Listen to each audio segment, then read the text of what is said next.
আপোনালোকে আমাক ইয়াত পাই পাই জপতীয়া পেলাই সুধিছে AGP BJP এলায়েন্স চৰকাৰ আছে এতিয়া আপোনাৰ নিৰ্বাচনৰ সময়ত চবতে বেলেগে বেলেগে খেলিছে সেইটো কথা একো নকয় আপোনালোকে আমাক ওচৰত পাই পেলাই ধৰে হিমন্ত বিশ্ব শৰ্মাক ধৰি সুধিব আপোনাক আপুনি কোন চেনেলৰ আপোনালোকে মালিকক কৈ দিম কিয় এনেকৈ সুধিছে আপোনাৰ তাত ট্ৰেইনিং আছেনে নাই আমিতো ক'ব নোৱাৰোঁ আপোনালোকক নিৰ্বাচনৰ সময়ত আমাৰ সিদ্ধান্ত হৈছে যে লোকেল লেভেলত পঞ্চায়ত আমাৰ মণ্ডল লেভেলত আমাৰ এলায়েন্স হ'ব লাগে 2-1ত আমাৰ তেনেকুৱা হৈছে য'ত আমাৰ তেনেকুৱা এলায়েন্স হৈছে সেই কথাবিলাক আপোনালোকক জনাম আমাক এলায়েন্সটোৰ কথা সুধি আছে BJP AGP এলায়েন্সটো আপোনাৰ এক চৰকাৰ চলি আছে পঞ্চায়ত নিৰ্বাচনৰ সময়ত তেওঁলোকে বেলেগে বেলেগে প্ৰতিদ্বন্দ্বিতা কৰিছে AGPয়ে কৈ আছে BJP বেয়া আমাক ভোট দিয়ক BJPয়ে কৈ আছে AGP বেয়া আমাক ভোট দিয়ক সেই বিষয়ে আপোনালোকে নিমাত নিকাল স্যার পঞ্চায়েত নির্বাচনের পূর্বে কংগ্রেস কর্মীর ঘরত আরক্ষী অভিযান চলিছে পুলিশের এটা অভিযান চলিছে আর BJP লক্ষণগড় যাওয়ার সময়তো একাংশ কমিটির নেতা দুৰ্ব্যৱহাৰৰ সন্মুখীন হ'বলগীয়া হৈছে এই সন্দৰ্ভত আপুনি কি ক'ব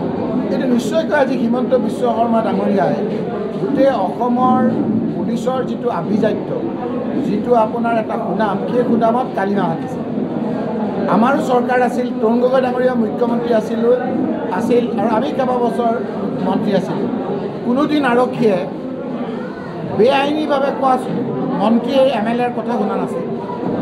তেওঁলোকে কৈছিল যে অসম পুলিচৰ এটা ঐতিহ্য আছে তেওঁলোকে কৈছিল অসম পুলিচৰ এটা আভিজাত্য আছে অসমত অসম পুলিচৰ ভাৰতবৰ্ষৰ অন্য পুলিচৰ এটা সুনাম আছে আমি বেআইনীভাৱে যদি কিবা আমি আদেশ নিৰ্দেশ দিয়া হৈছিলে তেওঁলোকে পুলিচতে বিনম্ৰভাৱে নাকচ কৰিছে আজিও সেই ধৰণৰ আমাৰ সুনাম থকা আভিজাত্য থকা আমাৰ পুলিচ আছে আৰক্ষী আছে 0.1% কোনো পুলিচে হিমন্ত বিশ্ব শৰ্মাৰ কথা মতে উদ্ভৱ কৰিছে এই কথা বতৰাই আমাৰ আৰক্ষীৰ যিটো ঐতিহ্য সেইটো কালিমা আনিছে নিশ্চয়কৈ এই কথাবিলাক নিন্দনীয় সময়ে এই কথাবিলাকৰ উত্তৰ দিব পঞ্চায়ত নিৰ্বাচনত ধনৰ বিনিময়ত টিকট দিয়াৰ অভিযোগ দিছে কোন দলৰ কংগ্ৰেছ কি ক'লে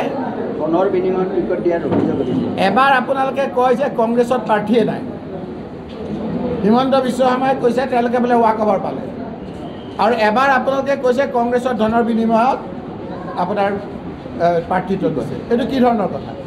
তাৰমানে হেতা ওপৰা লাগিছে আমাক প্ৰাৰ্থীত্ব বিচাৰি আপোনালোকৰ দলৰ কংগ্ৰেছ দলত প্ৰাৰ্থী বিচাৰি প্ৰাৰ্থীত্বৰ হেতা ওপৰা লাগিছে সেইকাৰণে এই কথা কোৱা হৈছে যে কোনটো সঁচা কোনটো মিছা আমাৰ তাত প্ৰাৰ্থী আছে আমাৰ দল প্ৰাৰ্থী নাই সেই কথাটোৰ এটা প্ৰথমে ঠিক কৰক আমি কোৱা নাই কংগ্ৰেছ দলৰ মানুহে কৈছে ময়ো কংগ্ৰেছ দলৰ হৈ কৈ আছোঁ যে আজি আপোনালোকে এটা কথা কওক যে হয় কংগ্ৰেছ আজি শক্তিশালী কংগ্ৰেছত প্ৰাৰ্থী হিচাপে প্ৰাৰ্থীত্ব বিচাৰি হেতাৰ ওপৰত লাগিছে তাৰ কাৰণে নোপোৱা প্ৰাৰ্থীসকলে এনেকৈ ধৰণৰ অভিযোগ আহিছে তেতিয়াহে উত্তৰ দিম এবাৰ একেখিনি আপোনাৰ সাংবাদিকৰে এজনে কয় যে মুখ্যমন্ত্ৰীয়ে কৈছে কংগ্ৰেছ নাই আৰু এজনে কয় যে কংগ্ৰেছত প্ৰাৰ্থীৰ কাৰণে হেতাৰ ওপৰত লাগিছে যে কোনটো সঁচা আচলতে কংগ্ৰেছ দলৰ প্ৰাৰ্থীত্ব বিচাৰি ৰাইজে আহিছে এইটো কাৰণেই যে হিমন্ত বিশ্ব শৰ্মাৰ যিটো উৎপাত সেইটোত ৰাইজে অকণমান হিমন্ত বিশ্ব শৰ্মাৰ পৰা অলপ আজৰি বিচাৰিছে অলপ পৰিত্ৰাণ বিচাৰিছে আৰু সেইকাৰণে কংগ্ৰেছ দলৰ ফালে আহিছে যেতিয়া কোনোবা এজনে প্ৰাৰ্থীত্ব নাপাব তেতিয়া অকণমান খুব উজাৰিব এইবিলাক কথা ঠিক হৈ যাব আজিও আমি আহিছোঁ চাওক প্ৰাৰ্থী পোৱা প্ৰাৰ্থী নোপোৱা সকলোৱে আমাৰ মাজতে আহিছে মই আজি ধুবুৰী লোকসভা সমষ্টিৰ ৰাতিপুৱাৰে পৰা চেঙা সমষ্টিত য'ত আপোনালোকে বিভিন্ন ধৰণৰ কথা কৈ আছিল য'ত মন্দিয়া সমষ্টিত য'ত বিভিন্ন ধৰণৰ কথা কৈ আছিল য'ত আপোনাৰ এতিয়া সৃজনগ্ৰাম সমষ্টিত য'ত বিভিন্ন ধৰণৰ কথা কৈছিল ইয়াৰ পিছত মই গোৱালপাৰালৈ যাম অহাকালি ধুবুৰীলৈ যাম প্ৰাৰ্থীৰ ভিৰ হৈছে সেইটো কথা ঠিক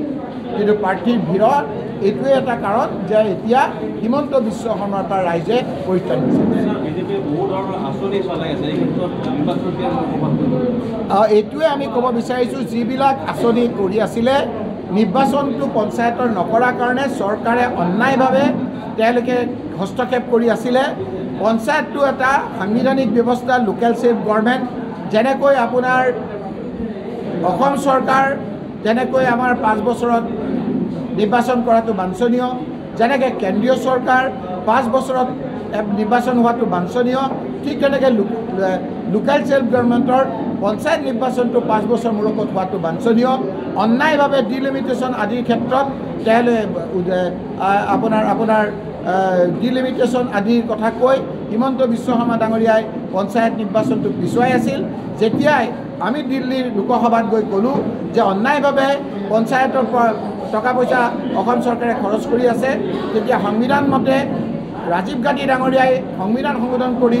যি পঞ্চায়তক ক্ষমতা দিছে 5 বছৰৰ পিছত ক্ষমতাটো পঞ্চায়ত নিৰ্বাচন নহ'লে কেন্দ্ৰৰ পৰা পইচা অহাটো বন্ধ হৈ যাব সেই কথাটো ভয় খাই এতিয়া ততাতৈয়াকৈ এই পঞ্চায়ত নিৰ্বাচনটো কৰিবলৈ বাধ্য হৈছে পঞ্চায়ত নিৰ্বাচনটো হৈ যোৱাৰ পাছত কোনো চৰকাৰৰ কোনো মুখ্যমন্ত্ৰী না অৰুণোদয় বাছনি নিজে কৰিব পাৰিব নে ইন্দিৰা আৱাস যোজনা আচল ঘৰ আছে আগৰ ঘৰ আছিল এতিয়া ঘৰবিলাক দিব পাৰিব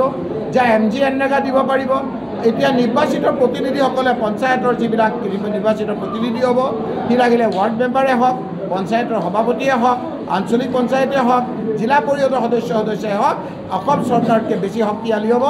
এটা খুটাও অসম চৰকাৰৰ মুখ্যমন্ত্ৰীয়ে দিব নোৱাৰিব এই গোটেই আঁচনিবিলাক পঞ্চায়তৰ দ্বাৰা নিৰ্বাচিত হ'ব লাগিব এটা পদ্ধতিৰ দ্বাৰা ডিচেন্ট্ৰেলাইজেশ্যন বিকেন্দ্ৰীকৰণৰ যোগেদি এই কথাবিলাক আজি আমাৰ পঞ্চায়তত গম পাইছে আৰু সেইকাৰণেই আজি তৃণমূল পৰ্যায়ত আজি পঞ্চায়তৰ যোগেদি ৰাজ্য উন্নয়নৰ কাৰণে ৰাইজে এই নিৰ্বাচনত অংশগ্ৰহণ কৰিব